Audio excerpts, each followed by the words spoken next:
Charles, we've got the Yale Club right there. Right behind us, exactly. And I came here, I entered the ugliest tie in the universe contest. I think you won. And this was the entry, for those of you who... For real? This was...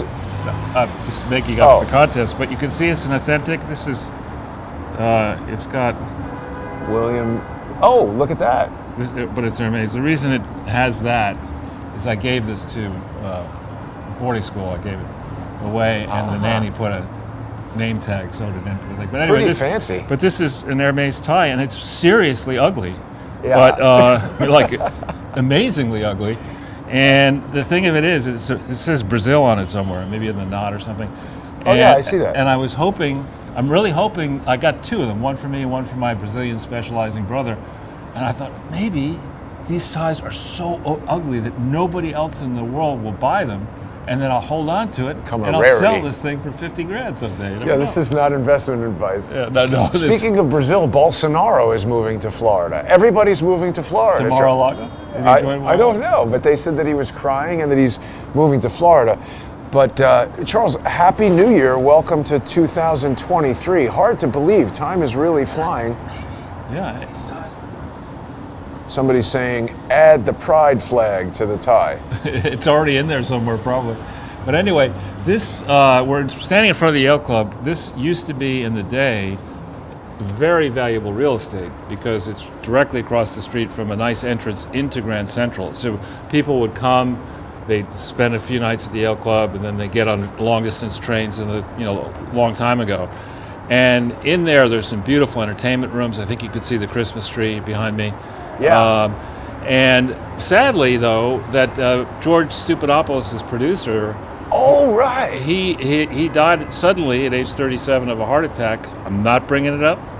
And then his wife, shortly thereafter, was put up on criminal charges for leaving little kids, endangerment or little something. Kids alone in the club. What was that about? I don't know the answer, and I feel it's a horrible. I mean, her life is hell.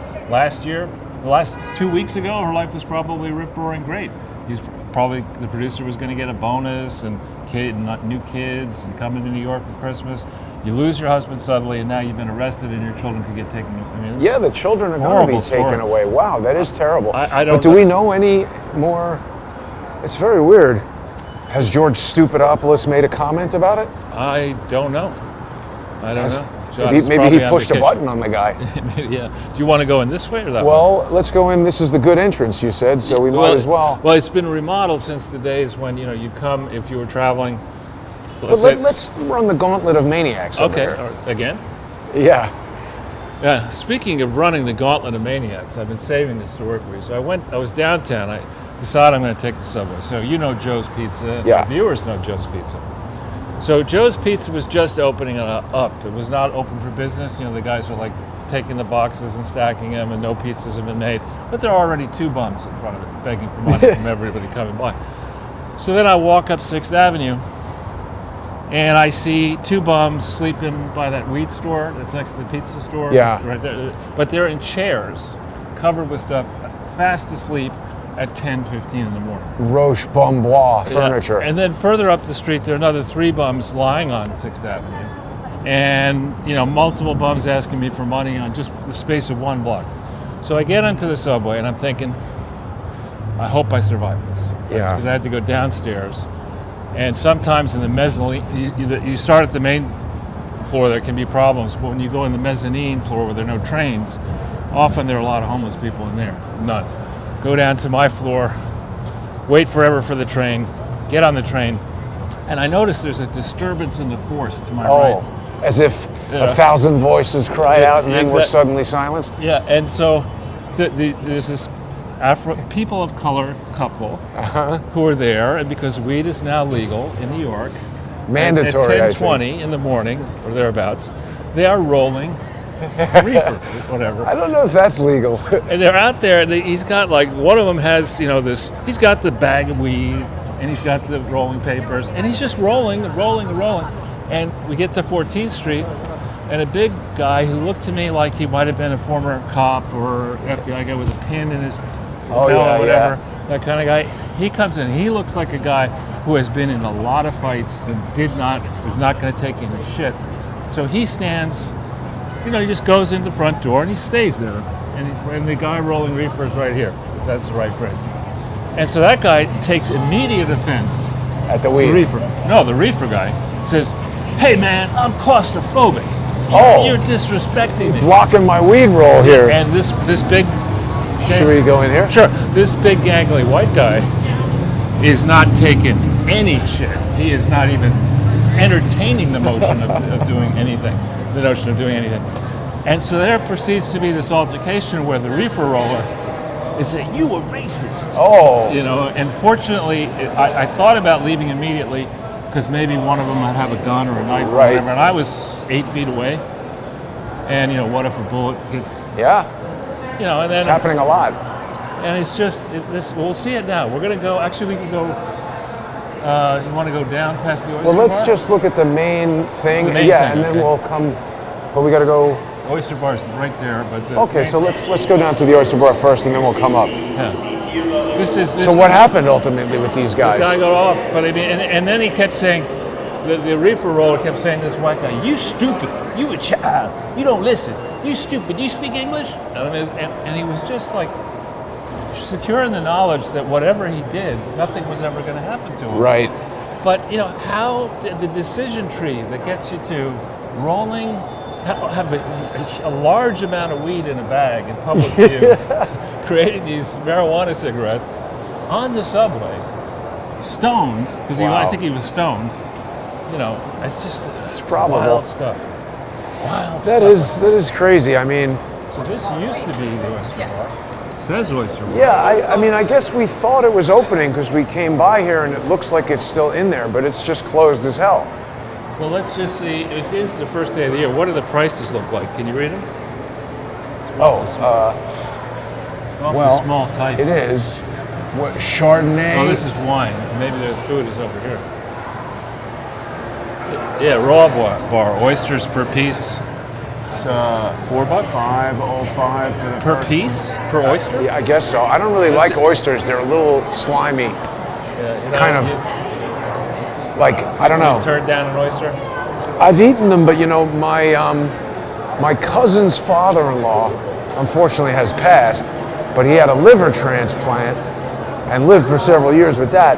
And they said, like, you can't drink booze, obviously, but also no oysters. So I was thinking, well, that's interesting. What's wrong with oysters that you can't do that? But this is the food area, Charles. This area, today is the first day of the year, and it's a Sunday. It's a legal holiday. I want to put this over here. See if we get a better...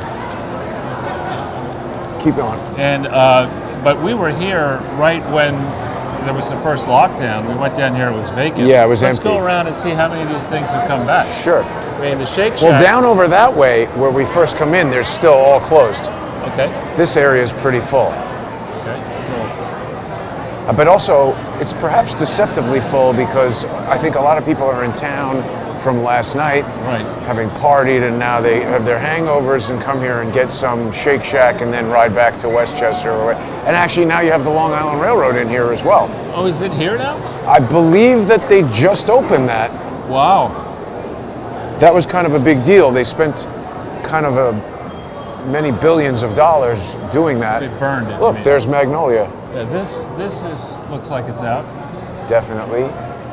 Savory treats. Great title for a restaurant. You know? Dirty taco. Get right down and have some dirty tacos. It doesn't a seem... train station. Yeah, it's honest at least. It's like, do you want extra rat with yeah, it? Or, rotisserie. I'm surprised all those people waiting in line at the other Magnolia should just come here. And this place has been here. This is not. But I have a suspicion that Cafe Spice is no longer in business. I don't know. I think the lights are on. Nobody's home. That's probably like a shared kitchen. And this they had shut down, but now they've opened it back up. Careful, Jason, careful.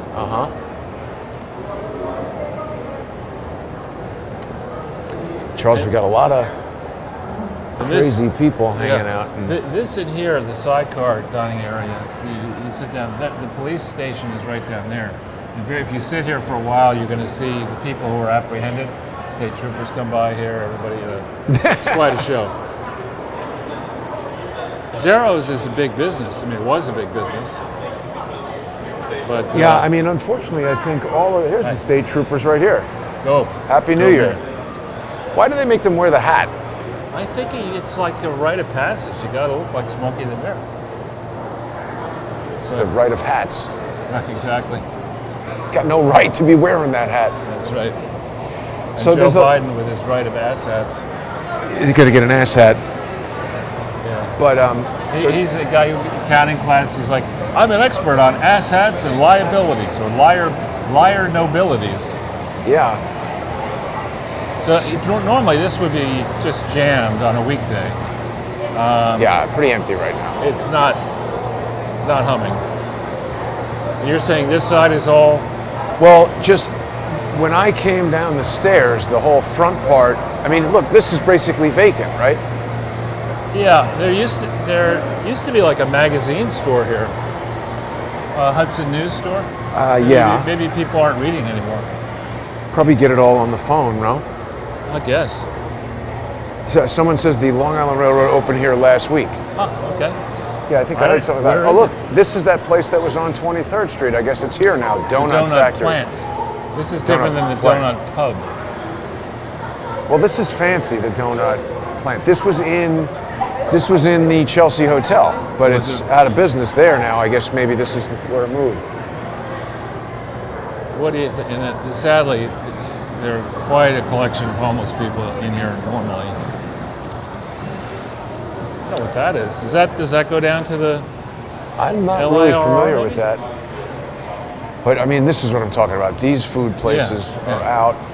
And what's her name? Lady Gaga's father had one of them down here and just Oh abandoned yeah, I it. remember her saying that.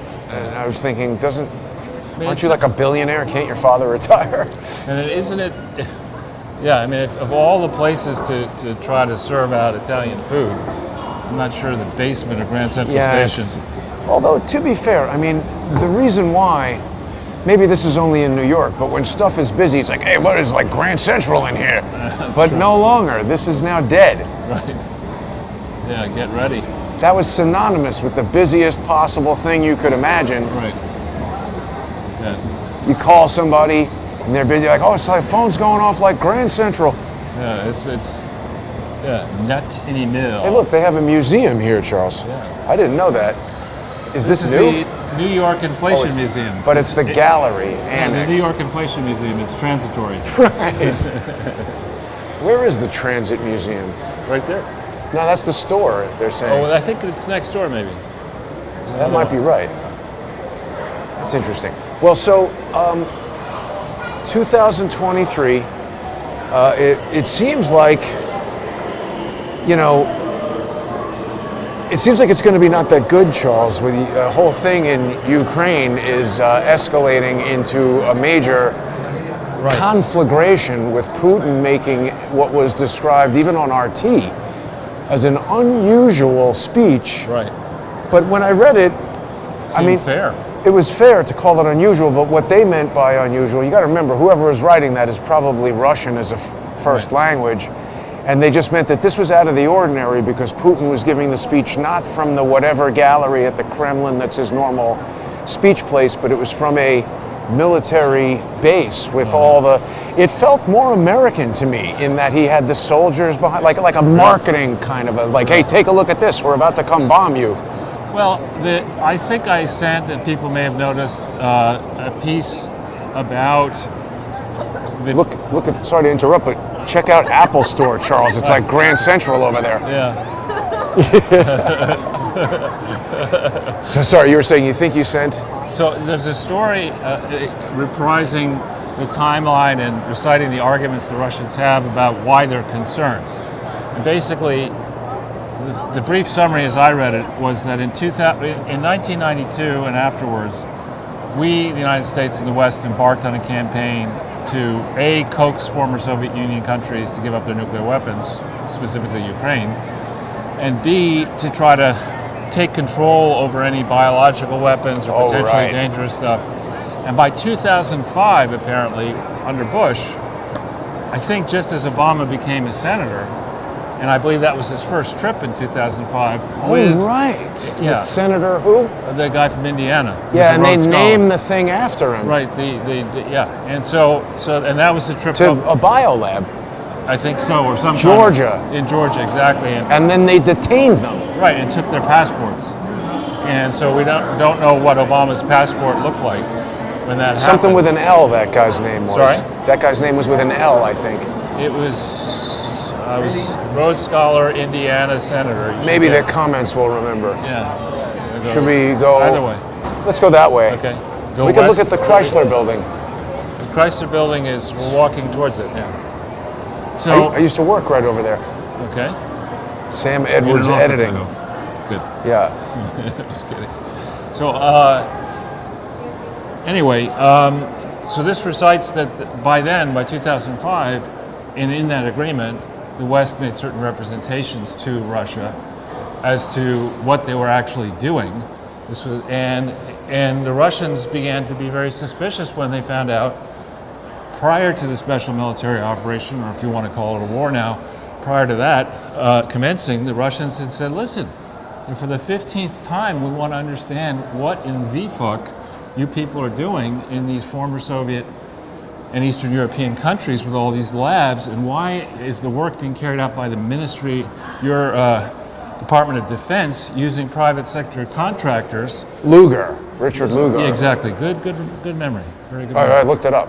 Oh, I'm just saying the L part of it Yeah. you knew before you looked it up. And now they've named that Right. facility Lugar, whatever medical thing. And I know from bitter experience, investing in a hospital waste destruction business, that is a very, any kind of, when you say you're going to destroy a weapon or drugs or whatever, the obvious... A lot of complicated. Well, no. The obvious con is that the naive customer goes to the destruction site and says, I need you to destroy this medicine that went stale or bad a day ago and I can't go on the market.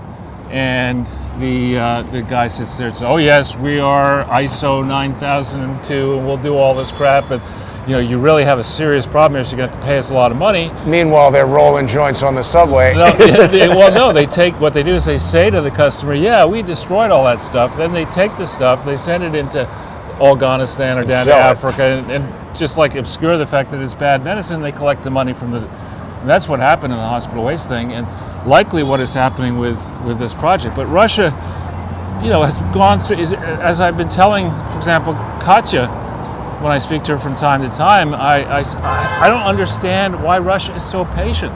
Exactly, I don't either. I mean, this is a project that went off the rails 30 years ago. I would have nuked already. It's a Right. good thing I'm not president of Russia. So, what I found significant in this chain of events is there's a memo. The translation into English is not perfect. That goes through all these complaints and the response to the West, and the latest response to a 300-page summary, 300 roughly pages memo, which goes through all these instances that are very Chapter and verse. chapter and verse, exactly. Should we go look at the UN? Sure. And speaking of some place that needs to get out of existence. Yeah. But anyway, 300-page document going through all this so stuff. they call for meetings in, I think, Geneva and somewhere else, and the Russians are trying to present their arguments, and the response of Bite Me in the UK and others is, we have considered your allegations, and they have no merit. Oh, that's the best. And the Russians are like, okay, so you're saying you're not going to follow the convention of this treaty. We're following it. Yeah. And I think Putin has reached the conclusion now that there's no responsible intermediary in the UK or the US, and there's no point in in making the caterers in Geneva and New York and elsewhere rich with conferences. This is every day that we wait under this moron Biden is a day they're going to try to destruction. They believe they're destroying us each day with this conflict. They're going to try to prolong it. They don't want to end the war. They don't care about the people in Ukraine or their allies or the people in America. So F all that. And apparently Putin, I think it's wise, he made some comment saying in 2023 Russia will restore its sovereignty. Yeah, I didn't understand what he was talking about, because it felt to me like that was maybe along the lines of what people were saying when they accused him of wanting to recreate the Soviet Union. No, I think what he's saying is that and the same thing I think applies to the United States. Look at that temperature. 54, I can't believe it. I guess this is documentary evidence of global warming, right? Well, I mean, it's warmer, It's just rubbish. but that's just in New York. We'd have to check the whole globe. What Putin is saying, and I think quite correctly, we have never had a reasonable and an informed discussion about how globalism, how global concerns are going to be reconciled, if at all, when they're in conflict with national concerns. We've never had that discussion. We'll never have a discussion that makes any sense, because the distribution of income, wealth, and promise, economic promise across the country, is not. You want to? She seems nice. I just want to. We can stop. It's fine. Keep going. I mean, it's New Year. It's, whatever She's you busy. want. Well, we On can the find phone. out. We're kind of in the middle of something. Oh, okay, all right. So, but what Putin has decided is that there's no point in continuing interacting in a system where globalist elites believe they are superior to the leader of Russia, and they're going to tell Putin how to run his country. They're going to tell Putin how to treat his people, and he has no say in it. And the international, the local justice system in this country is rigged, but the international justice system does not exist. And so he ominously, I would argue, says, I have no confidence in this. I'm going to regain my sovereignty, which means I'm going to run Russia, and you guys can fuck around at your globalist conferences. I'm going to take care of Russia's interests. And I'm telling you, Russia's interests are not to allow this bullshit in Ukraine and elsewhere, where you're putting weapons in the hands of thugs who don't know what they're doing. These weapons are spilling all over the world, as Obama did with Fast and Furious when he was president. We're not going to let this happen again inside Russia. What about 80s in Afghanistan? They've got to remember that we did it there. To them. That's what I'm saying. Yeah. And so perhaps most ominously of all, among the recent demands that the Russians have floated for having a peace conference to settle the mess in Ukraine, one of the ironclad conditions for Russia is all NATO troops and all NATO weapons that have moved into territory that used to be part of the Soviet Union have to leave. I mean, that's what I call a deal breaker, for the globalists. They're not going to say, they're not going to do that. Well, I think he knows that at this point, and I agree with what you're saying. This is why it's so good when we get your analysis, Charles, because so often I'll hear something that makes me be like, wow, that sounds bad. And then you explain it, and it's like, oh, that makes much more sense. So sovereignty, right, he's talking about you guys are trying to screw with our money and the sanctions and trying to rule our country from outside. We're taking back control of our country, not saying anything about reestablishing the Soviet Union. Right, and I think the way he would look at it is probably similar to the way I might look at it, which is to say, if you look at the top in terms of economic output and wealth stored inside the country, the top 40 nations are 20% of the 200, roughly 200 bigger nations. I mean, there's some nations smaller than that are very, very small.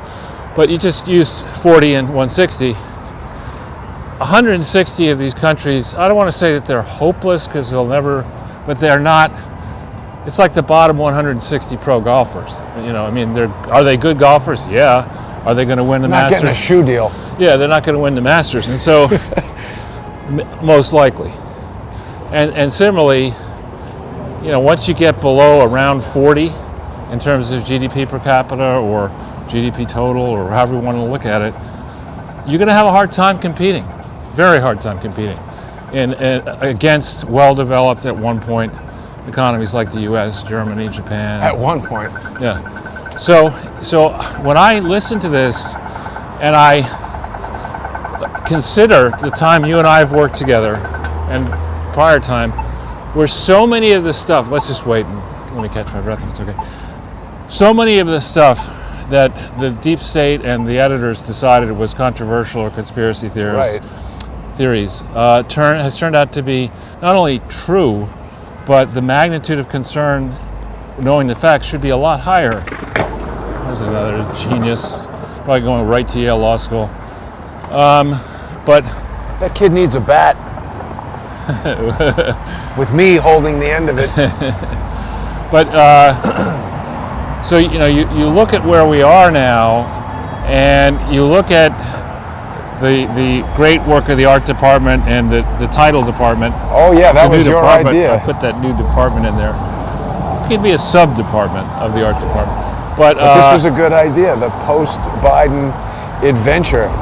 But I think what has happened now, and Biden will certainly never admit this, but the people who are planning ahead for 23 and 24 have decided he's not going to be president for a variety of reasons. And look, I think the guy is a malevolent fool, criminal, Yeah. in a malevolent fool, criminal family, and I base that on the evidence that is in the public domain of how a schmuck idiot could, on a low salary, suddenly end up with 2 mansions. Yeah, even this is close. But this has become a hospital. It says compassionate care. That's Forget the hilarious. Lab work. And ladies' night. bar. Oh, perfect. It's COVID night. Yeah, it's 2 COVID shots for the price of 1. You can get an X-ray and the lab work And some with a sidecar. And then you can go into Hollywood. Casting. Oh, Right. different type of casting. But anyway. Wow. So, I mean, you if you're looking at this period right now, unless you were dumber than Biden, and there are not many people in the world who It's are hard that to stupid, find that. you have to conclude that the Biden ticket's not winning in 24 with him in it. And the man's 80, and he's had Well, serious. just get Gavin Newsom or something. He's worse. It doesn't matter the quality of the candidate. You just stuff some idiot That's in a true. suit and put him there. That's right. That's true. So He looks like a guy who could be a candidate. so you're a biologist now. Yeah. Okay. But anyway, so Biden, meanwhile, I mean, they really must have, maybe it's Hunter's 4-year-old kid he won't acknowledge, sending the tweets out. But on the 31st, I think Biden was sending out tweets. The child is sending tweets? I'm just the intelligence of the person who made these tweets is about 4 years or less. I mean, he says he's tweeting under his name, congratulating himself for his historic accomplishments in 2022. Yeah. Record Had a inflation, bowel movement. soaring crime, stock markets nearly crashed, I can tie my shoes myself. the housing market's falling, not in diapers yet. Well, okay. But so I think that the insiders are looking at this and saying, I don't know how we reason with this person, but he's going to have 1 term. Well, you see, but speaking of reason, Careful. you raised an excellent point when we were speaking offline before we began, that in addition to Putin deciding that he was going to take control of the sovereignty of Russia, which is a reasonable thing for the president of that place to presume, you've also very logically concluded that it's probable that Putin has realized that there's no reasonable deal to be made. And Right. when you are negotiating with someone and realize that they aren't going to negotiate further, Right. and their proposal is untenable to you, you are in a fight. Right. And I think that Putin making that speech that is categorized in the news as unusual Right. means he's getting ready to throw a punch that is probably going to land in a way that the recipient won't like. Yeah, I think so, and it'll be richly deserved. I mean, It is. No, why do we have a State Department if they're not negotiating? Something going on here. It's a flash mob. It's something. I don't know. Well, let's go this way. Okay. How is the UN doing? I guess they're taking the day off. They'll resume destroying the world tomorrow. Sure, you want to go uptown, downtown? Well, up to you. Whatever you want to do. I don't know. Let's. Let's just make a left over here after the UN and not go too far uptown. Or we could even go up these UN stairs that we've done sometimes. Or we could go. Yeah, we could do that. Or we could go all the way down to down 7th Avenue or to Sure. Times Square to see the aftermath. Yeah, let's do that. Let's go to Times Square. I haven't. It was too crowded when I was walking around in there. Because we did go a little bit into it last time, but we were on 8th Avenue, I think. Yeah.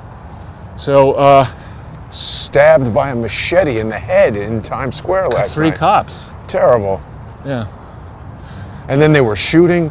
Somebody had a video on Twitter. The cops were screaming, guns fired. I mean, so people were like, oh, go do a walk around. I was like, no. Would you see that somebody was saying it's safer in crime-wise In jail? No, in Afghanistan Oh, than yeah. it is in Probably. New York or something? I believe it.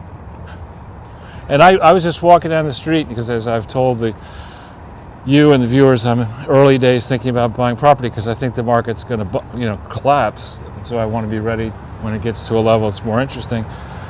And I was walking over on 58th Street, I think, and I passed a real estate broker. And I was looking at these apartments, and they describe, 2-bedroom apartment, and I'm thinking, oh, that's probably pretty good at $400,000. 2.8 million, Here in New York. Yeah. Well, not even in a nice place. I mean, I'm sure. And these are just, but it said sold on it for 2.8. Wow. And I'm like, wow, how do they do that? All right, permanent mission of Brunei Darussalam. That's that prince who goes. And of course, adjacent, his neighbor is right over there. Right. Sultan of Brunei I know. has a giant house in He owns Singapore. he owns the Beverly Hills Hotel, doesn't he? And then this team here is nestled in. Huh. 1, 2. Well, There's 2 people there. we got a lot of cops over here at the UN. Yeah, they're not going to do anything. This is I mean, that's redundant, Charles. They're cops. this 3 UN Plaza. I mean, it just, to me, if you had a reasonable management team that was, as you say, taking care of Russia first, and by analogy, you take care of the city where you live. If you want to have states, the state, and you take care of your family first. But in politics, city, state, and the government, and you fuck all these international projects which don't work. And how can you have next to the world headquarters of the UN, one of them? How could you have a condition where 2 old people are sleeping on the sidewalk with nobody giving a shit, and they probably are going to be there the whole winter, the whole year? Let's Just leave a guy on the alone. phone. I'm not saying anything to him, just observing that he's doing nothing while he's getting paid, And here's the, not paying attention. if you yap too much about the deep state, we send your plane into the side of a mountain. Oh, yeah. mission to the UN. That's really interesting. What does this mean? What is it? Let's dissect this. The founding ethos of the United Nations places the rights of individuals at the center of our system. Unless we decide you need to do everything we tell you to benefit. So the rights of my grandchild by Hunter, the center of our system, only I'm never going to speak to her or acknowledge her again. And terrible. that clarity and vision must not be ignored or misinterpreted. Really. Don't pay attention to what I just said. Or what does this idiot, Anthony Blinken, have to say? This pandemic has taught us that health security is national security. And smoking. And that in this 21st century, health emergencies often can't be solved by countries working on their own. Certainly not if Fauci's in charge. Let's leave him alone. I'm not going to say a word to him, but I just want our audience to observe that this is a police officer violating department policy, using tobacco products in uniform, on the phone, not paying attention, vaping, smoking. Disgrace. Is he fit? No, he's not. He's fat. He's a smoker. He's smoking on the job. It's a disgrace, Charles. He's probably making 65, 70,000 or more. Well, he's counterterrorism police, so he is working with the JTTF and the FBI, and they don't need a search warrant to search you. They just need to declare that you are a national security threat. That sounds fair. And here's the visitor check-in office for the UN. Look at this. Talk about a bureaucracy. I mean, honestly, this whole UN thing, sometimes I find the behavior of the Israeli government under Netanyahu to be, I don't know, not behavior I would follow. But I'm liking the fact that he's saying there's some recent UN vote that said horrible things about Israel and had an order demanding that Israel do something, and Netanyahu said, your order is irrelevant. We're not going to follow it. Well, they should disband the UN. It's a waste. It's a complete waste. Well, it's worse than a waste. It empowers dummies. That's his purpose. It empowers dummies to think that they can tell like whole entire countries what to do. And here's the Turkish house. Yeah, a permanent mission of Turkey to the United Nations. How's nice, Erdogan? nice views, actually. Yeah. Oh, wait a minute. Somebody wanted us to do something the next time we came to the UN, and I can't remember what it is. Is that somebody? Well, it's probably not legal. No, to just photograph maybe that dragon again. Ugly statue well, over there. It's nice light. Let's see if we can see any of these statues. It's right there. Oh, yeah. Careful, there's a bike coming. Well, so I mean, I have a feeling that Russia's going to do something pretty hectic. Well, and you were telling me that there was another one of these modified drone, kamikaze planes that they crashed into Russia from Ukraine. Well, what happened was on New Year's Eve, Russia sent a bunch of missiles to various places in Kyiv, Kharkiv, Lvov, I think, and it destroyed a lot. It may have killed people. And Zelensky chose that as an opportunity to rant and rave about how evil Russia is and how we can never negotiate and this will never be settled other than by military victory. And the next day sent a bunch of, I don't know exactly how he did it, but he Ukraine struck at least 3 targets deep inside Russia. And Zelensky bragged about it. So this is, you're out at a party with some girl you just met, and Mike Tyson's there, and the girl starts talking smack to Mike Tyson, and you're the one who's going to have to fight Mike Tyson. Yeah. That's what Zelensky's doing. No, that's not good. Right. And there is a certain type of person that likes to do that. Oh, yeah, my boyfriend's going to beat you up. Right. The boyfriend gets stabbed. It's like, his boyfriend used to be alive. You got to look more in, and now he's not.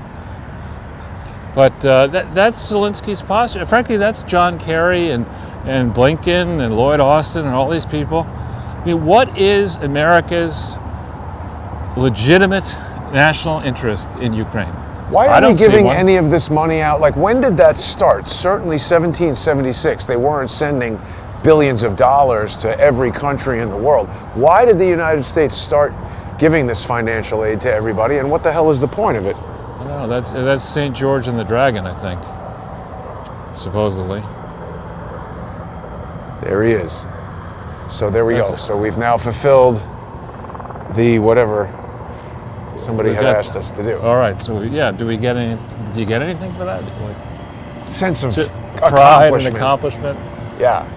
A spike. Oh, and look at that, Charles. There's a great reflection of the Chrysler Building in this. Where?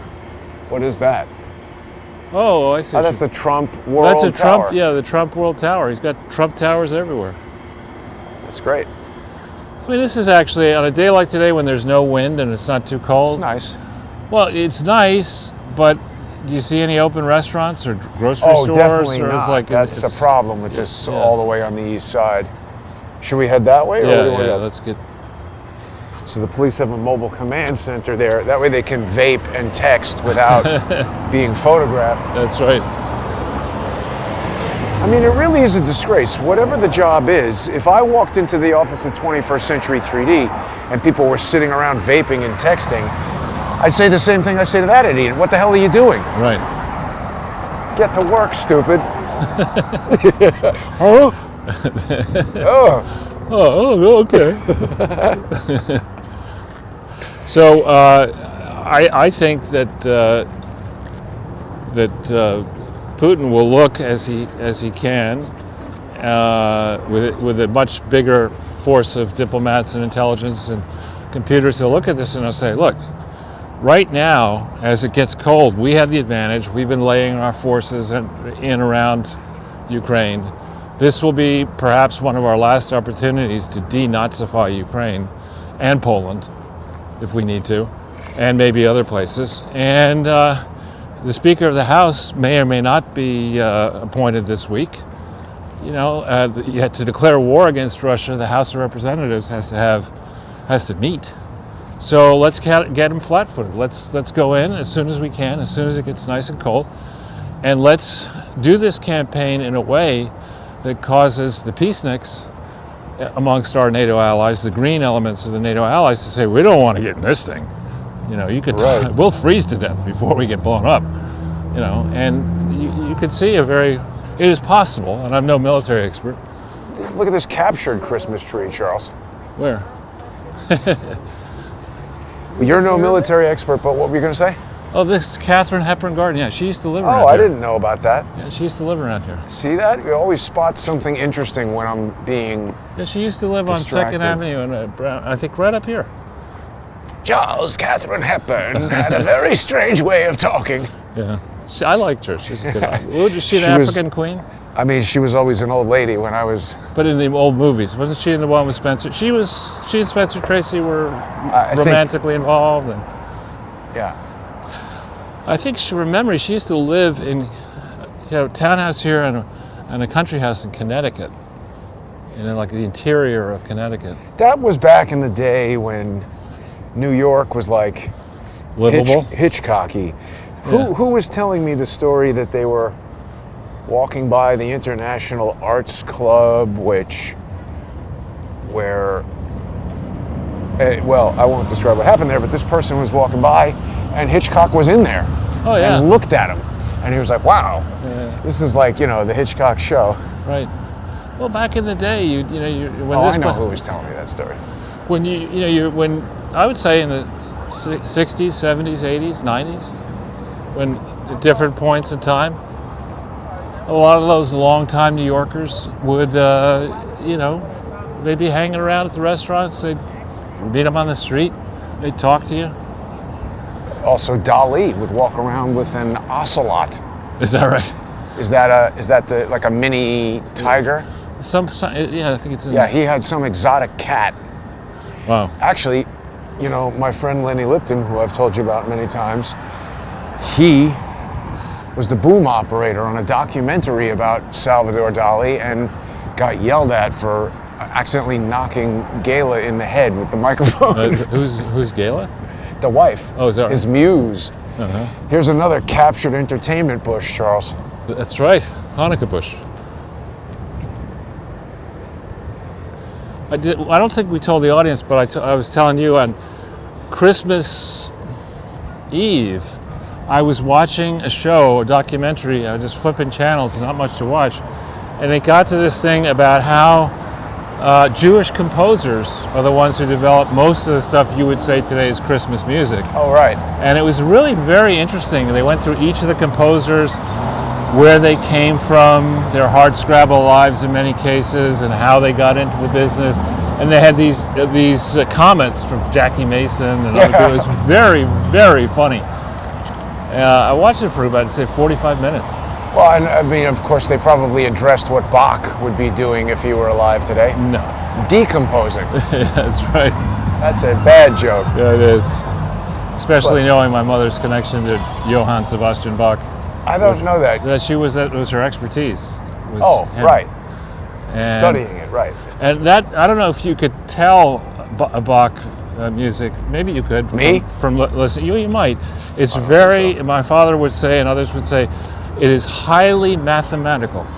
There's a lot of math in it, and it's not, Mozart is kind of, somebody told me before our first child that if you want to put a child to sleep, forget, Sesame Street. Charles. What? It's the same guy? I couldn't tell. They're everywhere, Jason. They're followers. But if you want to put a child to sleep, you put some Mozart on. And it's very soothing, and we tried that. Did it work? Brilliantly. In fact, that was one of our early videos. Not you and me, but Clarissa and me. We had one of those, video cameras. Baby or something Mozart or something? in 1988. And here in that nice apartment we had in the Village, Clarissa had gathered a bunch of her classmates from Harvard and Columbia Business School, and they were all marveling at this young baby. And there's the Mozart, and they're having a bunch of wine. It was technically a book club meeting. They were going over some book club, and the video camera's rolling. And they say, "Oh, this is wonderful. He's gone to sleep." And then somebody says, "Well, I think he needs his diaper changed." This is all with Mozart in the background, really nice Mozart music. And the kid's asleep. They take the diaper off. The kid releases, a gusher, on air. Oh my God. And just the reaction of the crowd that was not expecting that. They're sort of like, I think Clarissa might have been the only one who had been a parent at that point, so they didn't have a lot of experience with the whole process. That dude sticking his hand in his pocket and eyeballing us as he walks by was not very confidence-inspiring. I know. I was watching it carefully. This actually is quite dangerous where we are. I would say that's correct. It's like a bevy of maniacs. No, there have been right here. We get to, this is 3rd Avenue, I think, coming up here. We have, there have been multiple reports, not at this time of day. Late at night, there's a bar. There's a bar right there, you see, and there's other bars, and people come out at 1 o'clock in the morning, and one guy came out, and for no, much worse than that, comes out of the bar, somebody drives by, shoots him dead, and there was no connection. It was it was just random violence. Good thing the cops are texting and vaping. Yeah, we got to get over to the UN and vape. They're on it. And here on 3rd Avenue, vacant. Yeah. Pretty RT, bad. I think, used to be here. Oh, but they kicked it out, didn't they? They shut it down. Yeah, that's. I've always found that's a very effective way to negotiate. Diplomacy, just kick them out. Well, somebody has the largest arsenal of nuclear weapons in the world, and is complaining about something, and your response is, "I don't give a shit what you say. Yeah. I don't care."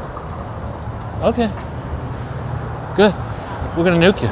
Yeah, you're going to care pretty soon. I love it when people say, "Oh, I don't care about this," and you're like, "Really?" Bam! And they're like, "Oh, how do you care about that?" You like that?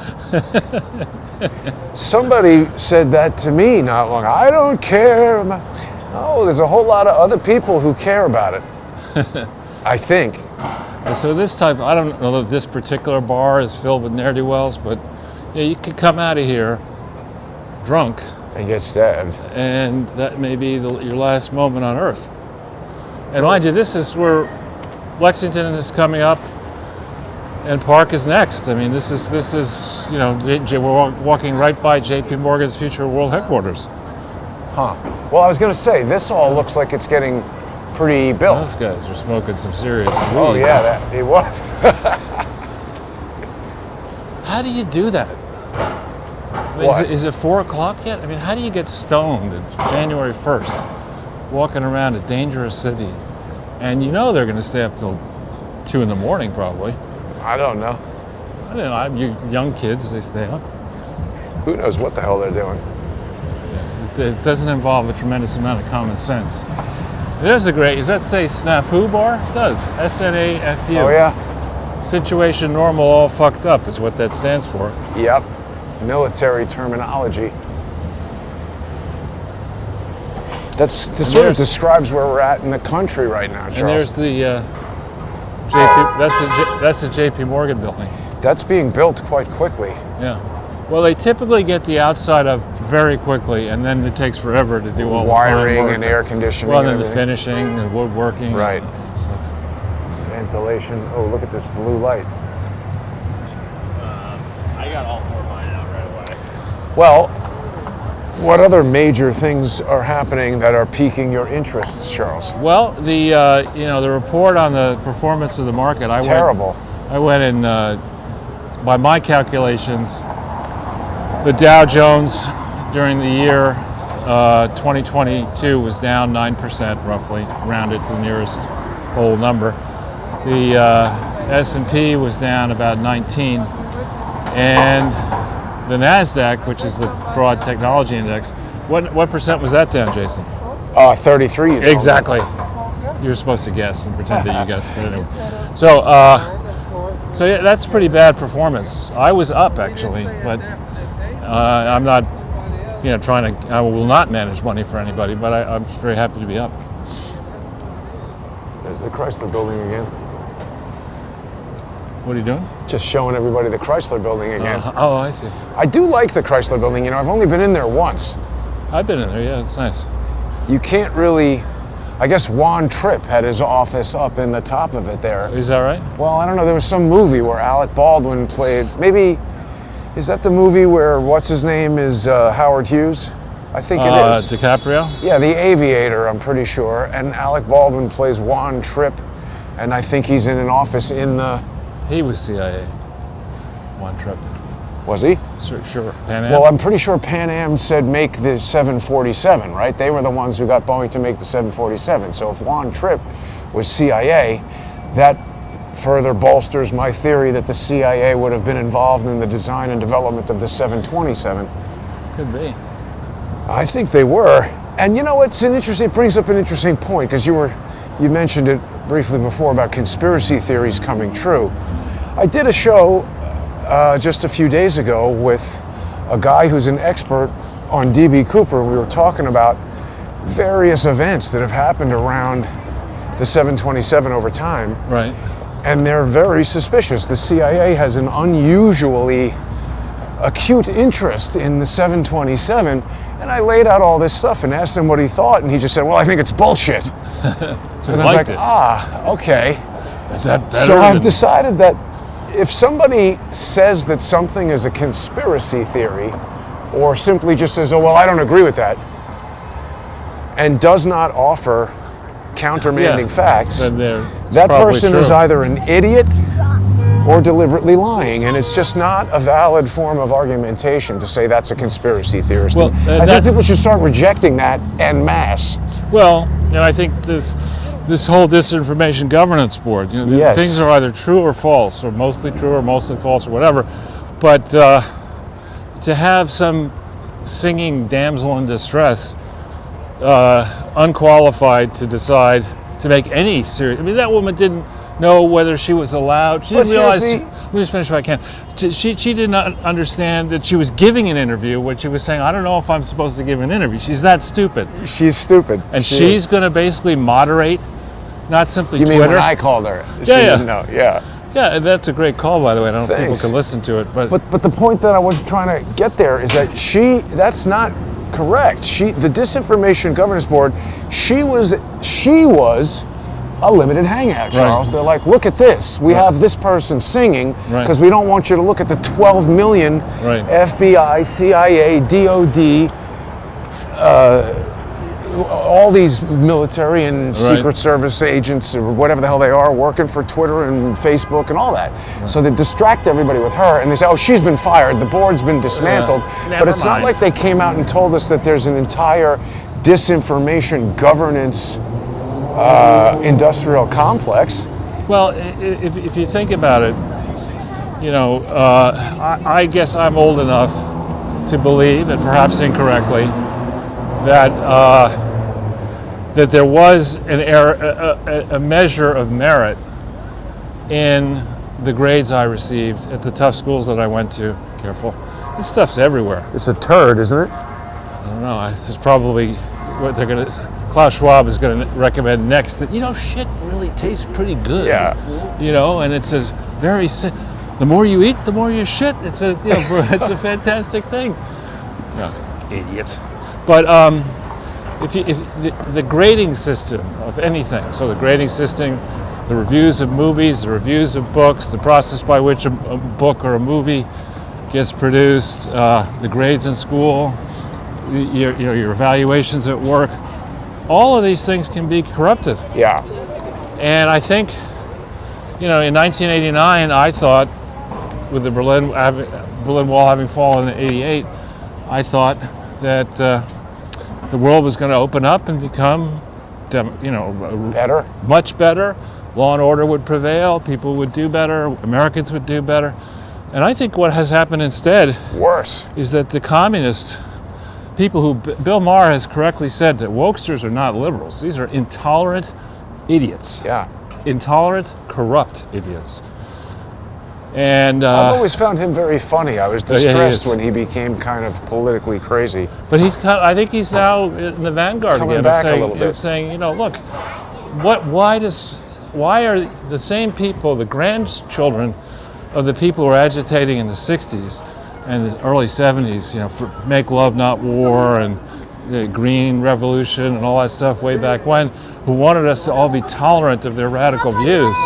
Now they control things, and it's like, F off. Yeah, I know. One thing we have to talk about is this George Santos. We have not talked about him. But we can do that in any order. So, but they're going to kick him out, and there's already people on Twitter saying like, "Hey, when do we get to see Elizabeth Warren's tax returns?" And Well, I loved. I mean, I was the initial stuff because I'm a huge fan, and a huge shout out to John Lovitz. I think he is, as an actor, he's hilarious with that pathological liar. yeah, But initially, I just thought it was extremely odd that here's a guy who wins his second congressional campaign. So he's been through the process of becoming a candidate twice. and nobody Figured this out till after he won. And just the number of things that are wrong that his opposition guy didn't see and that the Republicans didn't see. And McCarthy apparently financed this guy through right, his with PAC. FTX money. Right. And I was prepared just to laugh it off until the other day when I called you and I sent an email around to people. I said, that's it. When he claims to have been too poor to continue with the $2,500 a year tuition at Horace Mann, which Right. back then was probably $40,000. Right. How could you be that stupid? And not know that people are going to know. Right. I mean, when I went to Horace Mann, I'm pretty certain that the tuition was not $2,500. As low, I think it was sure. a little bit higher than that. Not much, but a little bit higher. And that was in I graduated in '74. You go there for 6 years, and 7th to 12th grade. So, I mean, every aspect of that guy's story is preposterous. And then he would even get up now and defend the notion that he should be seated. This is a man with no honor. I think that they put him in there. I think he's a Brookings guy. That they Could be. put him in there. Oh, we don't have light. Why did I think that light had changed? That Because person everyone had stopped, yeah.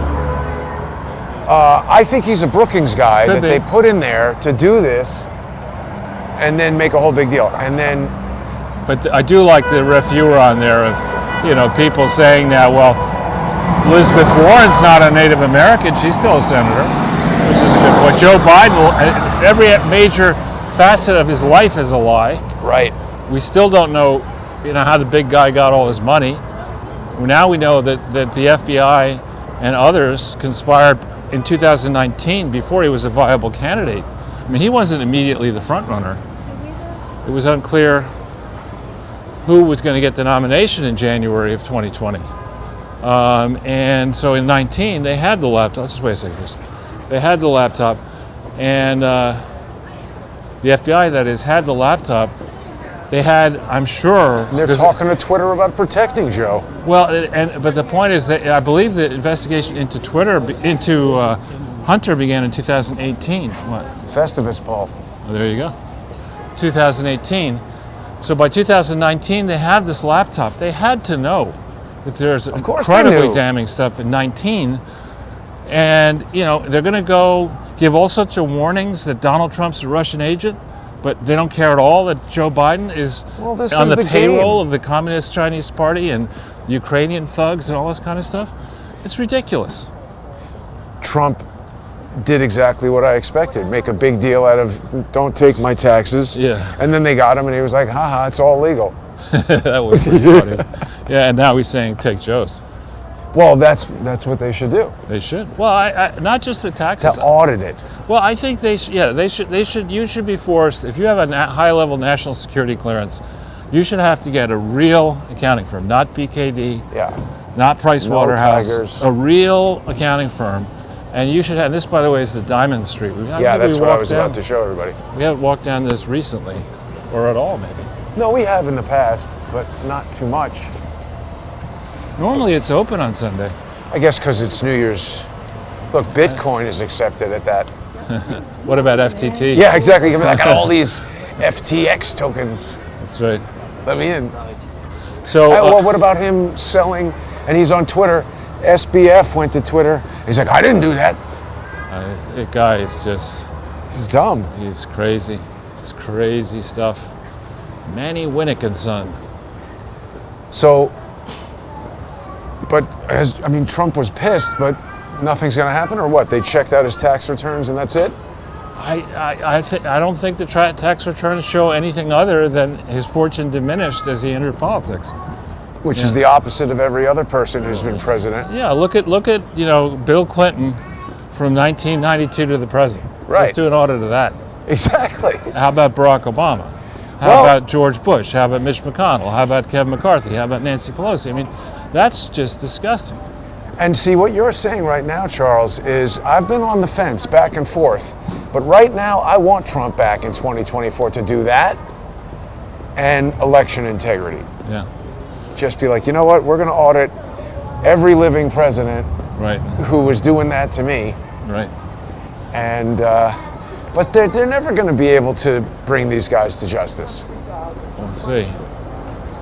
We'll see. It could be. I mean, it's really up to we the people. If we want to just stay home, watch football and basketball and Then golf, it's never going to happen. and have barbecues and fail to understand that the school system is now inherently biased against the majority of the country. And if you're, God help you, if you're a white male, Hang it up. you know, you are not getting into a good college. You're not going to get, the pathway for you is not the same. And you will be discriminated against Yeah. in the guise of a system that in theory claims to be lawful. It's back in when Reagan gave that speech, the evil empire speech, little did he understand that we would become the evil empire. And I mean, there are strong arguments. If you're sitting there in Kabul and you're an Afghani 16-year-old girl who was a good student when they had a lot of girls to be students there, and now you're told you can't go to school, you can't go to college, you can't leave the house. Right. And America didn't think this through, but Jake Sullivan said, no, we thought through every scenario. Remember that? Right. That's the stupidest. We thought through everything. Did you think through this, Jake? That guy, I know. He's got kids. he doesn't know. Not this guy. I'm talking about Jake Sullivan. Yeah. He doesn't know a damn thing. Wow, and he has more awards. I mean, he has. Let's go one more down. Sure. He has. That guy has won more prizes and awards and honors than. I mean, I'm surprised he hasn't gotten a Grammy and an Emmy and an Oscar and a Tony and EGOT. and then a NFL Super Bowl ring and Stanley You could Cup. steal that from Rupert Murdoch. There you go, Charles. The shops are back on. The shops are back. Oh, and GTR.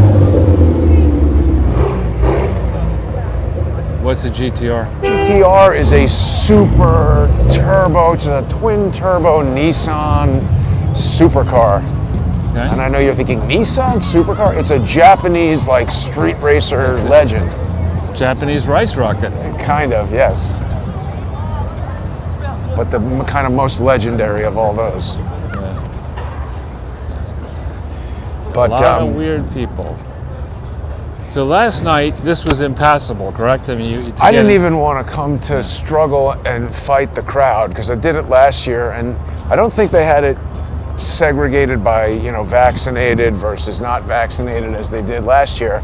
But it was raining, and I had an inkling that it was going to be extremely dangerous. And when people started getting stabbed with machetes and shot, that inkling was confirmed. That diet program is not one that you're for. No. The new miraculous diet. We will remove 5, 10, 20 pounds in a From the simple head. 2-hour operation. Might hurt a little. What's the thought process of coming to New Year's Eve with a machete? You rolled a whole bunch of reefer. You smoked a whole bunch of reefer. Let's go That to the right doesn't here. make you get the machete. right That's here. more Let's like just a, stay right what, let's just, maybe it's New Year's Eve on the couch with PlayStation Right. is what's happening when you That guy do was that. closing on us. Yeah, that guy just doesn't I just didn't like the have fact a that- good sense of personal space. Right. I just didn't like I hear the you. fast move towards our back is not I agree. something I like. But They got a lot of cranes here, I guess, from it's cleaning probably the thing to up. disassemble things. I don't know. Yeah. You spend So a lot would of money you- doing this. I mean, I cannot imagine. Well, I guess I suppose I can imagine why somebody would leave, let's say, Bangkok, to come here for Christmas. I look at this mess. I mean, this looks. This is so run down. They've done a very poor job. And for people who dislike Rudy Giuliani, Somebody living there. I think. he really, He's sleeping. He's sleeping. yeah. Giuliani did really an amazing Yeah. job of cleaning the city up. Right, and it matters. I mean, don't tell me that you have to lock things down or whatever, but it's okay to have garbage. Let's go this way so we Sure, don't sure. get jammed in that. Have garbage everywhere. I mean, no, but you don't know what's inside a garbage bag. No way you can. Better move it.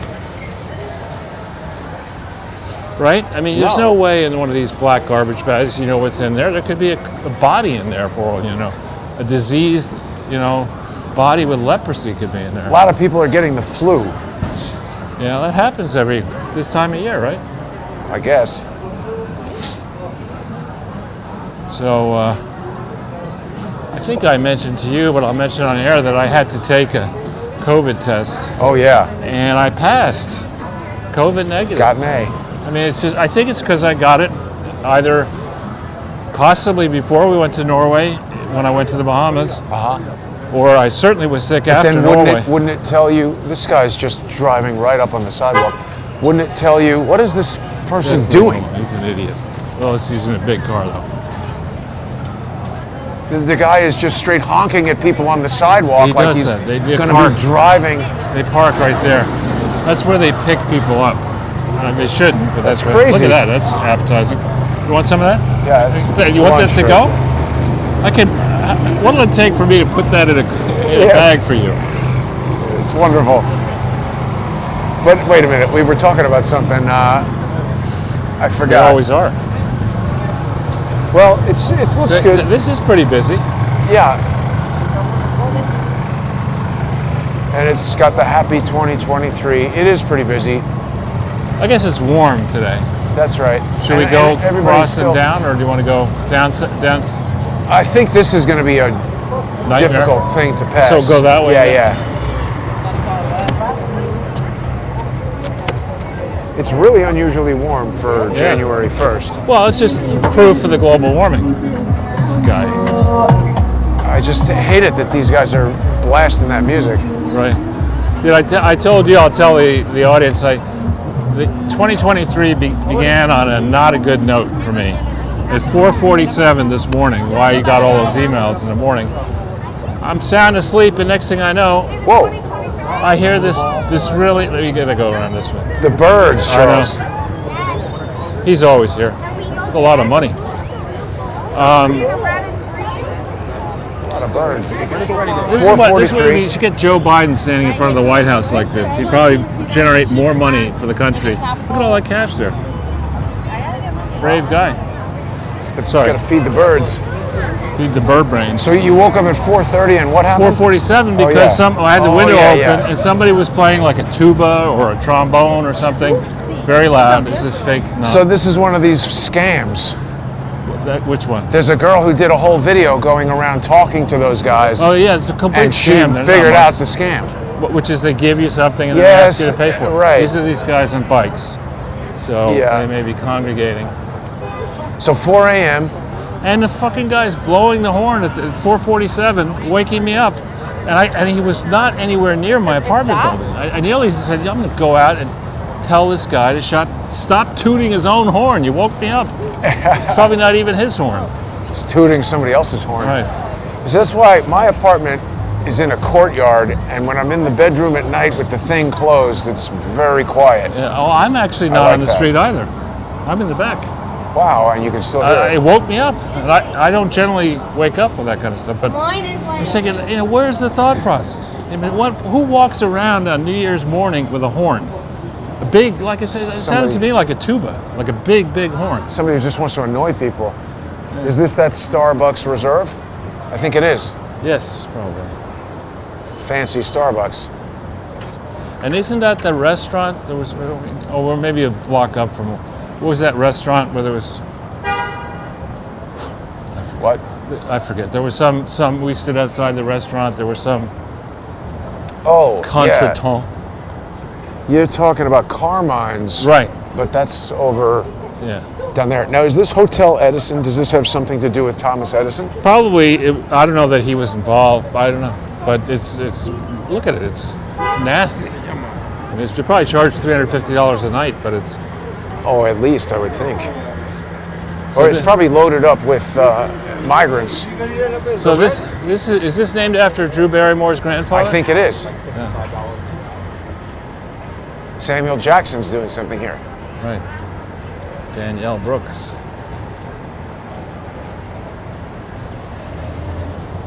So, Charles, we almost didn't have a show today. Why is that? Well, because the malicious network of social engineers that are attempting to destroy Crowdsource the Truth has expanded. That's not good. And it sometimes takes me a little while to figure out who it is and what they're doing. But you did? You I- watched your 6 and you... I watched The Six, which is the type of thing that people tell you to do. And 2 malicious strikes were applied by a jackass attorney. And I'm getting very good at counteracting jackass attorneys. So jackass attorneys who have good ideas ought to Stop think doing twice. it, yeah. The guy committed fraud in order to do it. So, that's I not mean, good. I don't want to talk about this too much right now, Charles, but it's disconcerting. What is this with Andy Warhol? Disconcerting that we have lawyers who are willing to break the law just to thwart someone who they don't like. That's a dangerous person, because when you become a bar member and are educated in the ways of the law, admitted to the bar to practice law before the court, Not supposed to break the law. correct, and it's a very, it's a lot of responsibility that is being placed upon you, and it's important for people to realize where I'm going with this. Lawyers become judges. So corrupt lawyers and asshole lawyers who are willing to engage in crimes, be they petty or otherwise, Petty or need to grand. be handled Right. in the context of the law with no mercy whatsoever. They need to be brought to justice to the fullest extent of the law, and I'm going to be doing that. Well, that's a good plan. Yeah. But we were able to reactivate the channel That's good. with a legal letter, That's very good, Jason. Thank you for that. and here we are. And it also Here we are. exposes- What? And then we're, now today is a January holiday. 1st, New Year's Day. So I get triple time? Yeah, you better call whoever pays you. All right, exactly. Triple overtime. Well, you got to be vaping and looking at the phone to get Yeah, that. and right, exactly. Yeah, maybe I'll take up crack as well.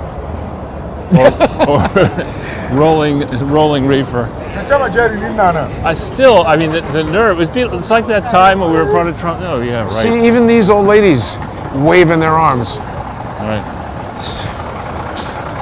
Remember that time we were near Trump Tower and the swarm of kids on bikes came over? Yes. And they started threatening to kill the cops?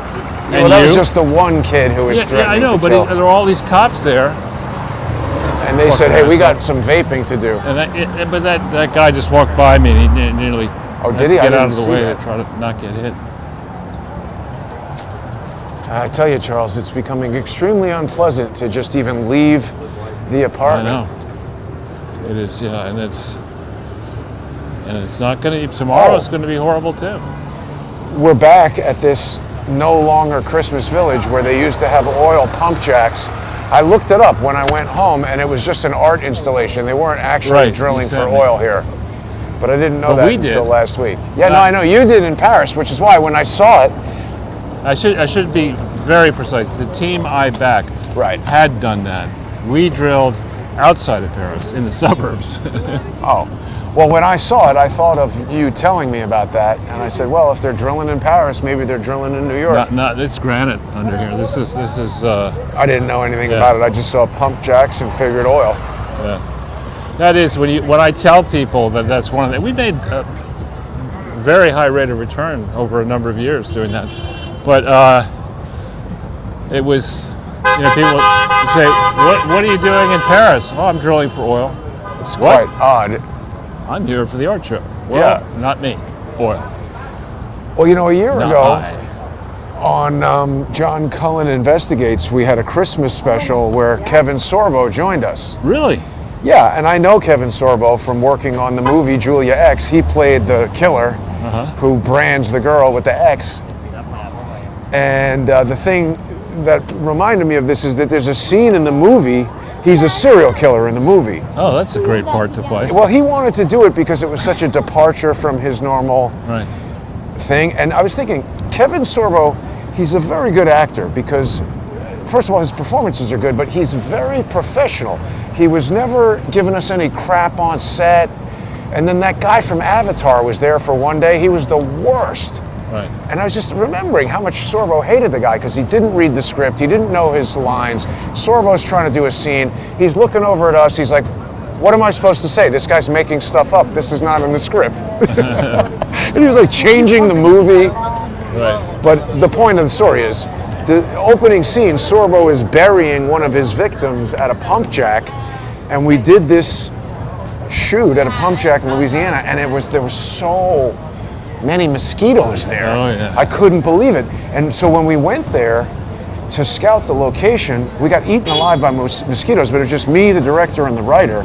And then when we were shooting the scene, I had gone to Walmart and gotten all of this, like, I guess it was hunting gear, but I looked like a beekeeper because I had this big hat with a net, and people were like, dude, you look ridiculous.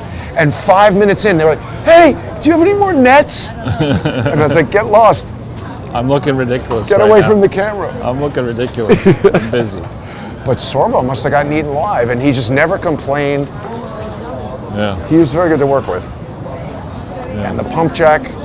So I know we're jumping around. I'm jumping around a little bit. But fine. back on the Russian thing, I just Yeah. remember that the memo, if it's true, it's the kind of allegations, when a hostile, because at this point they're hostile, I'd say. When a hostile party comes and Who's says, they? Russia? Yeah. When they say, you, the United States, and your allies are doing, we're making 300 pages worth of allegations of what you've been doing that include that you figured out how to train mosquitoes to have deadly poison in them, Genetically engineer them. to go after troops with a certain DNA. That doesn't sound like anything we should be doing. Right. So who was doing that? What was really going on in Wuhan? And then the other thing that I failed to mention is that how I even noticed any of this is I was going through, I forget what, maybe just Free Republic, which is a good site, and I saw this story about how some idiot like Brookings or The Hill or some place is saying, well, now the problem we have is that Russia and China are now collaborating and spreading disinformation. And they focused on an article that Sputnik did, which was based on an interview with me. Right. About these bio, and other people, but this bioweapons concern that Russia has and others should have, about what Fauci was doing, what EcoHealth Alliance, if they were involved, were doing with these facilities. I mean, what the hell are we doing with this stuff? And why is Victoria Nuland so nervous when she's telling Marco Rubio about it? Right, cool, because she knows what she should know, that what they're doing is evil. And I tell them the perpetrators of that, I don't give a shit whether they had legitimate orders or even legislative authority to do it. It's wrong. Right. And it undercuts whatever remaining standing we may have to complain about this type of behavior around the world when we engage in it, hide it, lie about it, and continue to do it to this day under this moron and Blinken and the whole cabinet. Well, see, this is why I keep hammering on this point about lawyers, because these are decisions that are being made by American lawyers, and they have a certain way of thinking, and it is incompatible with the Russian way of thinking, which is like, wait, you just did this. And the lawyers are like, well, did we? Yeah. Because your perception is this, but actually there's a legal basis for it to be considered this other thing. And Russia's there, they're like, what? We're going to kill you. And like, well, the UN says maybe no. So, I mean, it's a fundamental problem with the thought process of lawyers and the way the law in this country has been allowed to run wild because lawyers make more rules that are beneficial to lawyers. Let's go down 42nd and down 7th if that's okay, because we did 8th last week. Okay. And then we'll see. There's your AMC stonk. Yeah, I know, but theater. That theater. This is one of the. This has always been a nasty part of town. Yeah. Here, 7th and over. Oh, you want to go this way? Yeah. 8th and over. You don't want to look at the New York slime? It used to be really bad. Now it's just reprehensible. So, Charles, are you excited to see 3.5 hours of blue people at Avatar? Well, not when I learned that there weren't enough people of color as the underneath. Which color? Blue? Not enough blue people representative. But I think the star is Zoe Saldana. If it's the same as the last movie. Was that her name? But all I don't follow that movie at all. I don't even know what it's about. But I gather that there are a lot of creatures in it, and they're all blue. Right, but the people underneath the masks in the suits or whatever are not either blue or people of color. That's like banning the movie because you didn't like the catering. What's the difference? I know. It's really, you have to stop. I mean, it's like, I don't know, these people are preoccupied with arguments complaining that make no sense. You Yeah. know, you go and you watch, nobody's complaining about the football and basketball teams and saying, it's overrepresented people of color. Nobody's doing that. Right. We got to get some short Chinese people on the Knicks. That's right. Blind. There are not enough blind. How about some old Jewish ladies? They could be the starting center. That would be very fun. Could you imagine? Yeah. That would be Brian. what would it be? The Williamsburg Yentas. The Williamsburg Yentas. Yeah. No, but it'd be very, very fun. I think that it would be amusing to have basketball set up with maybe the balls a little bit smaller, so that people like me can palm it easily. And maybe the rim, instead of being 10 feet, is 9 To or 8. dunk it easier? So you can dunk, and you take away the I height thought it was advantage. like 14 feet. And exactly 10.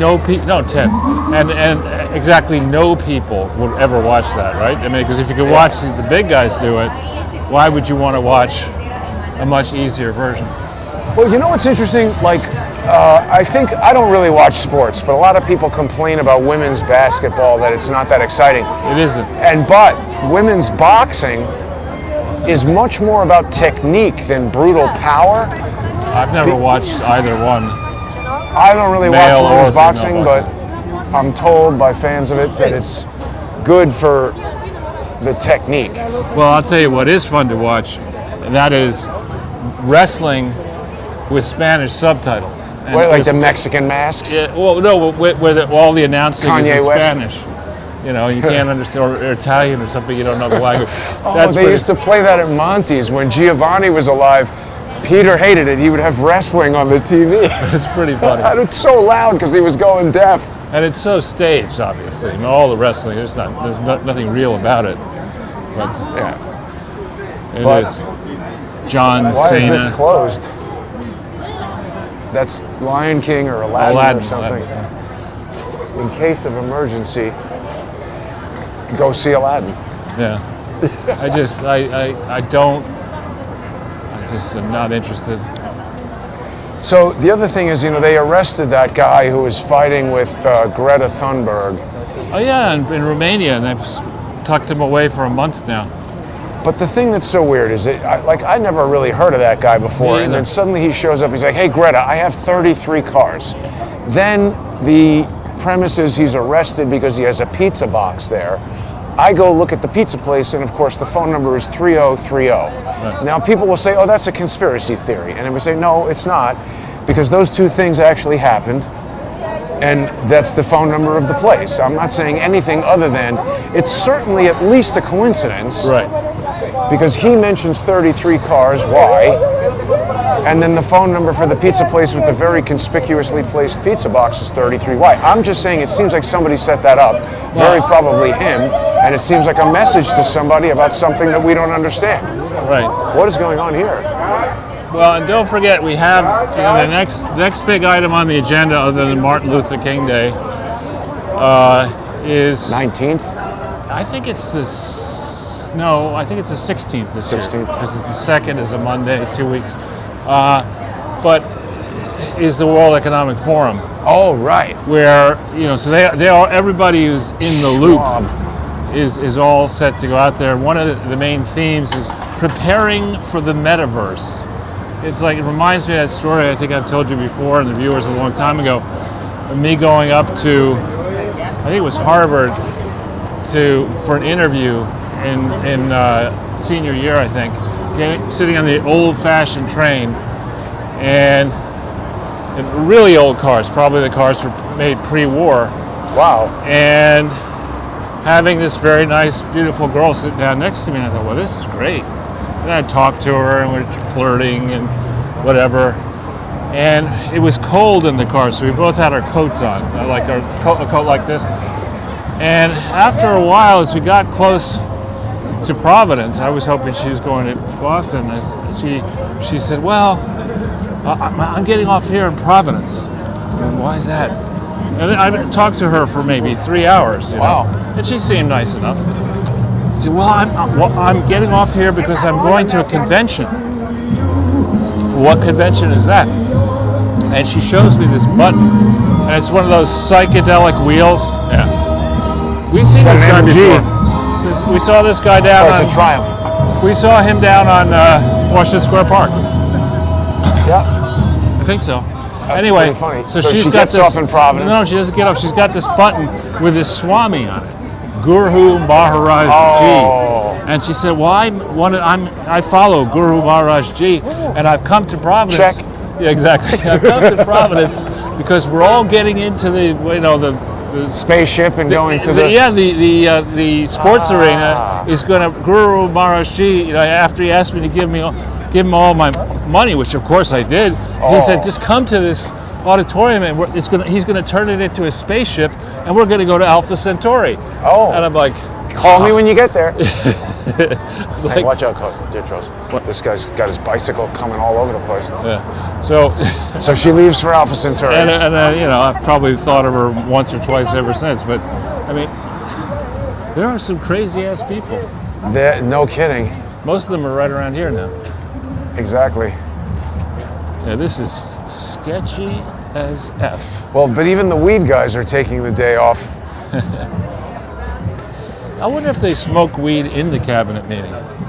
Probably. I meant to tell you that they opened the first legal weed place. They opened it up in Harlem.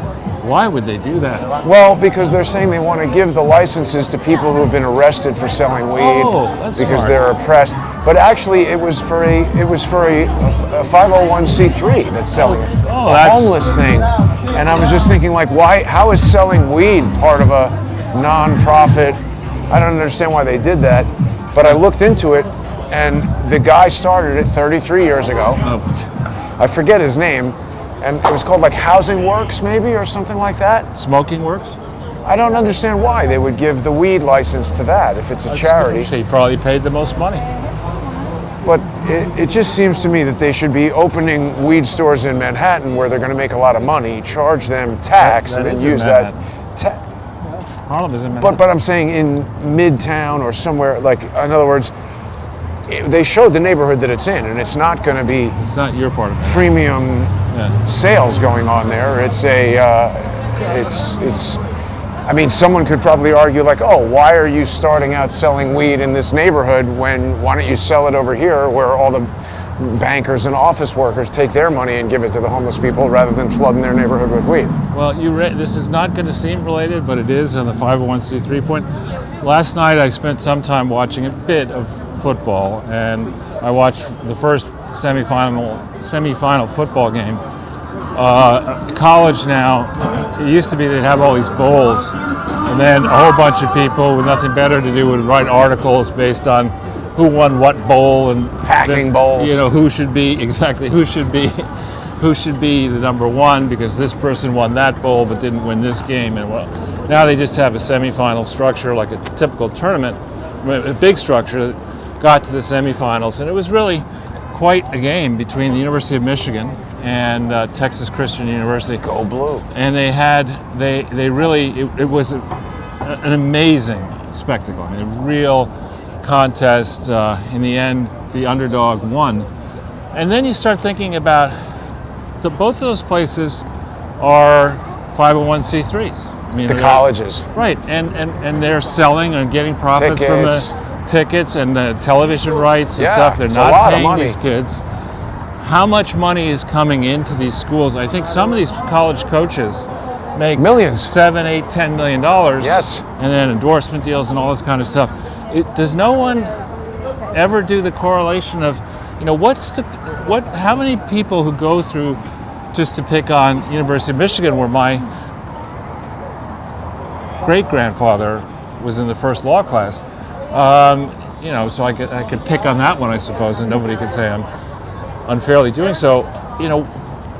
Why is there not an examination of how much income comes into that school from the football and sports program versus the actual college? Yeah, right. And how it's much, just a football club. And how much money, how much illegal, I would argue, private gain is derived by the kids later, by the coaches currently, by whatever. And why not make that pay back the college loans? Right. Yeah. And why is the NFL a charity? I mean, the NFL, exactly. It's the same reason the Emmys are a charity. Well, the YouTube just signed a contract apparently to televise NFL games. I think they're paying the NFL $2.3 billion a year. It's really nuts. Well, I mean, so if it's a charity, I mean, isn't that? And why is Pete Goodell, the leader of that thing, longtime leader? There's been no real. How he retains the position year in and year out is beyond me. But he's paid, I think, $33 million. Is that right? Close to it. Some large number. Wasn't the head of the police in Washington, D.C., when that whole business went down with Seth Rich, she then went and became the head of security at the NFL? Wouldn't surprise me. She did. And so, I mean, we know why these things are tax exempt. It's so that they can be... Let's get the sanitation department. The head of the sanitation department, Jason, I mean, let's give him a 501c3. an Oscar. Oh, wait, is this the guy selling the Legos right over here? There's a guy over there who's usually like, Legos, yeah. $15. I'm like, isn't it like 500? He's like, $15.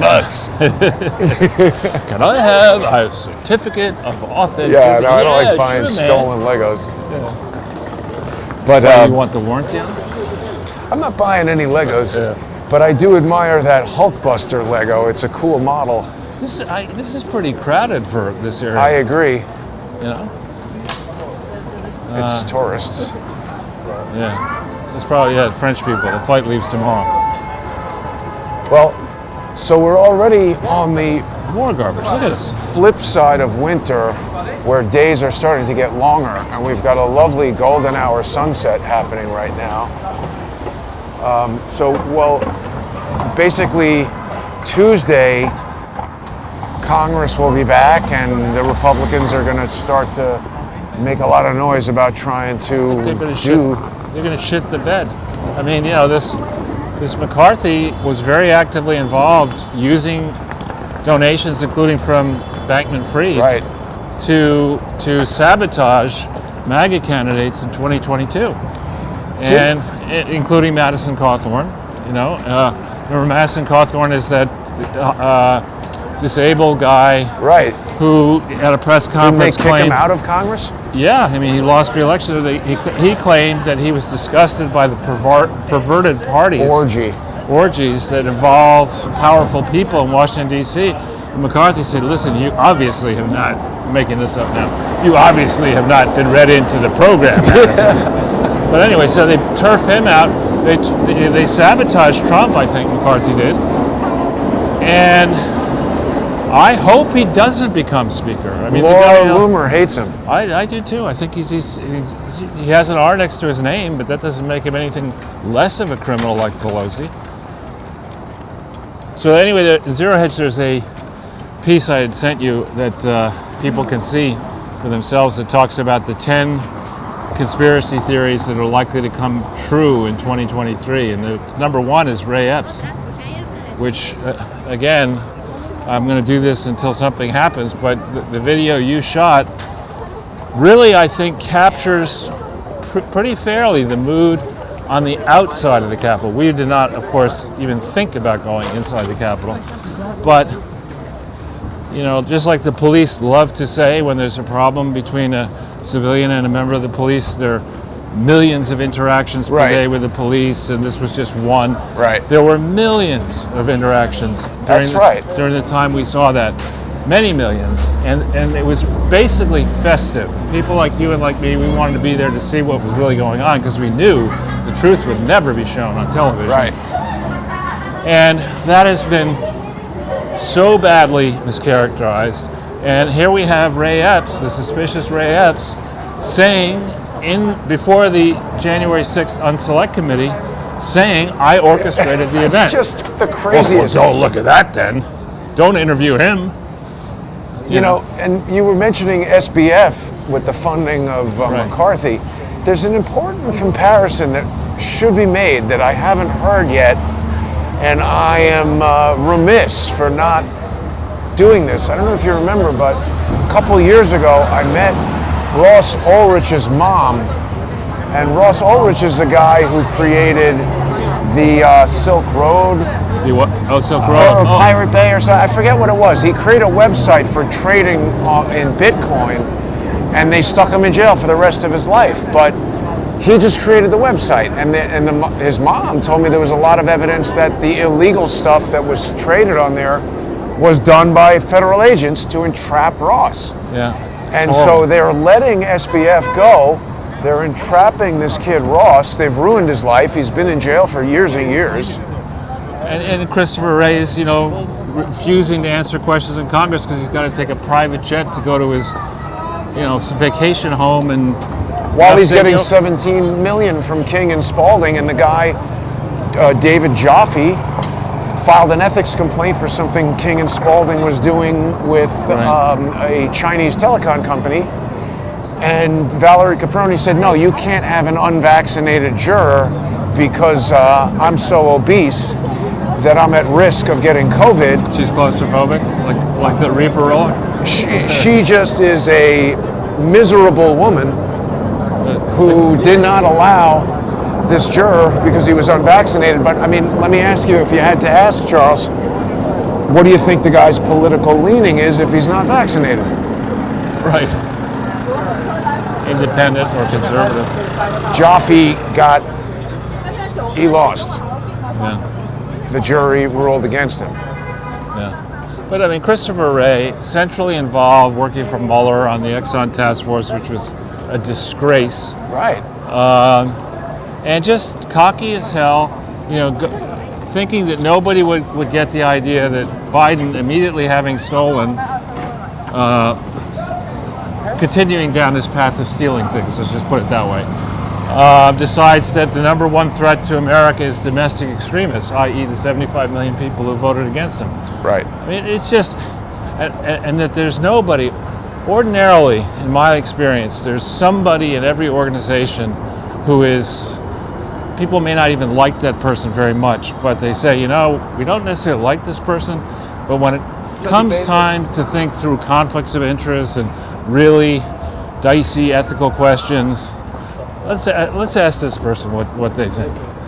There's clearly nobody like that at the FBI or Department of Justice, the IRS, or Joe Biden's cabinet. There's a very easy way to tell who in the FBI is part of the corruption. Everybody who's still there? Well, I'm trying to be serious for a moment. If they are pushing this going dark agenda, which Wray was, that means he's carrying the water for the people who, set up the Patriot Act, want to use these national security letters. They don't like the Constitution. They don't like all this nonsense with having to have probable cause and evidence and respecting your rights. They just want to punch through all of that. Anybody they don't like, they want to get into court in front of Valerie Caproni or Gershwin Drain or whoever they've got that they can file forged documents and have no repercussions from that. And I mean, we're learning in part at my expense how corrupt. Well, if I may ask you a question or suggest, why don't you spend a few seconds, if you would, explaining what you mean by going dark? So going dark is a term that was coined by Valerie Caproni, I think in 2007. People should go to crowdsourcethetruth.medium.com to check the article. I've got it all in there. But she starts making speeches and writing documents about the increasing proliferation of electronic communications enabled by the internet, things like end-to-end encryption and decimated chat logs and voice over IP, all these technologies that she's saying, well, the FBI is going dark because we can't penetrate these different technologies to get in there and see what terrorists are talking about or suspects or whatever. So one of the components of the Patriot Act, nice sunset. One of the components of the Patriot Act was the introduction of these national security letters, which created the opportunity for the FBI and other federal agents to be able to just declare that something or someone was a national security threat, and then they could just send a letter to your phone company or to your internet service provider, or ostensibly go into the FISA court and say, hey, this is a national security threat. And they just reconfigured the parameters by which they could begin a 6-year investigation into you if you're running for president, or they could, once they get the FBI to ask you some question about what Peter Smith or Jerry Corsi or Roger Stone or whatever might have said to you, you say something that gives them a legal basis for saying, oh, we need a national security letter to come, jam this guy up. Right. And do whatever it is they're going to do to try to nail you. So Valerie Caproni started that when she was the first general counsel of the FBI, and that general counsel's office was created by Louis Freeh. He eliminated the legal counsel, the office of legal counsel, and this is why I called Senator Black the other day, and he told me he had the flu, but he's getting better, because he was a JAG officer in the Navy, or maybe the Marines. I think he was in the Marines, but he was a JAG officer, and the point is, the way the FBI used to work is FBI agents who were lawyers used to run the Office of Legal Counsel, and they would switch them out every 2 years to avoid any one person from consolidating power there. But that's what the FBI loves to do, consolidate power, and they did it, I allege, first with Valerie Caproni, then Andrew Weissman took over. Oh, by the way, Andrew Weissman, so he becomes FBI General Counsel right after Caproni, and he starts using all these national security letters. She's dissing you. Get that thing out of my way. Who, that lady? Yeah. Yeah. She's got something very important to go got do. things to do there, yeah. That's right. But anyway, so Weissman's talking about going dark. Jim Baker is talking about going dark. So by going dark, that means, the way, if I could summarize for myself, what you're saying is the FBI is concerned that it couldn't see. Well, this is an interesting question, Charles, because I think it's one of these things that they put out there where they say this is what it means. But I think what it actually means is you all are going dark because we're shutting down your right to be able to access the light. But the ostensible reason was they're saying because these newfangled things were invented after the Constitution, and suddenly this is the legal basis that they can go into court and argue about. Yeah. The founding fathers didn't know about this and that and all the guns, and the Constitution is cute, but we're now a democracy, not a constitutional republic. Monte Carlo. And we are all going to vote because it's a democracy, and we've decided that we don't like the Constitution as much as we like telling you what to do.